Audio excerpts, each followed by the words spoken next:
السلام عليكم ورحمة الله وبركاته. xubnaha golaha wasiirada madaxda hay'adaha kala duwan ee dawladda taliyaha ciidanka booliska iyo wariyaasha. السلام عليكم ورحمة الله وبركاته. galab wanaagsan. waxaan halkaan idinku soo jeedinaynaa go'aamo ay dawladdu soo saartay guddiga qaranka ka hortagga lacag dhaqidda iyo la dagaalanka maalgelinta argagixisada National Anti-Money Laundering Committee NAMLEC. go'aano soo baxaya maanta oo taariikhdu ay tahay 14 Febraayo 2023. guddiga qaran ee la dagaalanka lacag dhaqidda ka hortagga maalgelinta argagixisada oo marka la soo gaabay magaceeda loo yaqaan NAMLEC markii uu arkay xeerka ka hortagga lacag dhaqidda ee maalgelinta argagixisada, markii uu arkay waajibaadka shaqo ee guddiga, markii uu yaqiinsaday inay waajib tahay in ilaha dhaqaale ay ka faa'iideysan karaan khawaarijta laga hortago lana adkeeyo dadaalada dawladda ay ku xanibayso tubooyinka iyo marinada dhaqaale khawaarijta, markii uu garwaaqsaday dagaalka khawaarijta al-shabaab iyo dhammaan argagixisada dalka ka jira ee uu ku dhawaaqay madaxweynaha jamhuuriyadda federaalka ee Soomaaliya mudane Xasan Sheekh Maxamuud, markii uu dhageystay jihaynta madaxweynaha jamhuuriyadda federaalka ee Soomaaliya iyo ra'iisul wasaaraha xukuumadda federaalka ee Soomaaliya. guddigu wuxuu soo saaray go'aanada soo socda. guddigu waxa uu muwaadiniinta Soomaaliyeed ku wargelinayaa inay ka fogaadaan tallaabo kasta oo caawin karta khawaarijta, gaar ahaan dembiyada lacag dhaqidda iyo maalgelinta argagixisada. lacag dhaqidda iyo maalgelinta argagixisada waa dembiyo waaweyn si waafaqsan qodobada 2 iyo 3 ee sharciga ka hortagga lacag dhaqidda iyo maalgelinta argagixisada.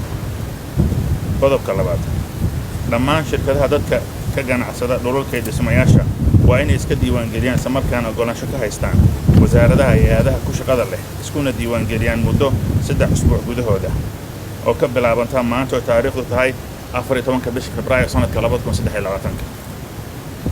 ciddii aan isku diiwaangelin muddadaas waxaa laga qaadayaa ciqaabaha ku xusan qodobada 28aad, 29aad ee sharciga ka hortagidda lacag dhaqidda iyo maalgelinta argagixisada iyo qodobka 332aad ee xeerka ciqaabta Soomaaliyeed, kuwaasoo kale ah xabsi ciqaabeed, b ganaax lacageed, 3 xayiraad safar, d kala noqosho shati ganacsi, iyo e in la isugu daro dhammaan ciqaabaha kor ka xusan. qodobka 3aad, dhammaan shirkadaha kala duwan ee ka shaqeeya adeegyada lacagaha caymiska iyo sariflayaasha lacagaha qalaad waxaa la farayaa inay isku diiwaangeliyaan muddo 30 cisho gudahooda, iyadoo tallaabo sharciga waafaqsan laga qaadi doono cid kasta oo aan diiwaan gashanayn.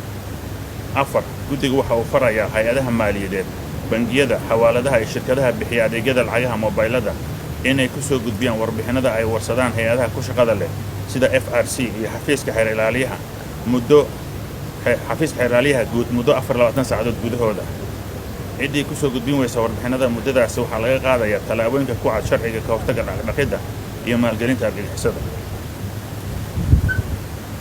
dhammaan qareennada iyo notaayoyinka shirkadaha iyo dadka ganacsada dhulalka iyo dhismayaasha real estate companies, real estate agents, macdanta iyo dhagaxyada qaaliga waa inay FRC uga warbixiyaan dhammaan dhaqdhaqaaqyadooda looga shakiyey inay xiriir la leeyihiin khawaarijta si degdeg ah si waafaqsan qodobada 5 iyo 4 ee sharciga ka hortagga lacag dhaqidda iyo maalgelinta argagixisada.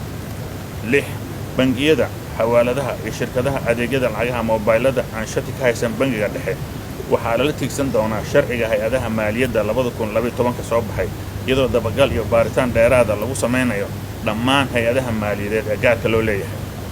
7, dhammaan shirkadaha isgaarsiinta iyo adeegyada lacagaha mobaylada mobile money service providers waxaa la farayaa inay diiwaan geliyaan macaamiishooda cusub. ugu yaraanna waa in sawir iyo faraha laga hayo macaamiil kasta loo furayo sim card cusub. kuwa hore u qaata sim cardka waa in dib loo diiwaan geliyo muddo aan ka badnayn 9 cisho gudahood, oo ah sida waafaqsan qodobka 5aad sharciga ka hortagga lacag dhaqidda iyo maalgelinta argagixisada. qodobka 8aad, dhammaan shirkadaha adeegyada lacagaha mobaylada mobile money providers waa inay dhaqdhaqaaqyada maalinlaha ee macaamiisha uusan ka badan karin $300. ciddii fulin weysana lala tiigsan doono sharciga. 9, dhammaan shirkadaha ganacsiga iyo adeegyada ganacsiyada yaryar ee dalka waa inay iska diiwaangeliyaan wasaaradaha ganacsiga iyo warshadaha iyo wasaaradaha hay'adaha kale shaqadooda qusayso muddo 60 cisho gudahooda. ciddii isdiiwaan gelin weyda ama la arko iyadoo ganacsi aan diiwaan gashan ku jirta waxaa la horgeynayaa maxkamadda awoodda.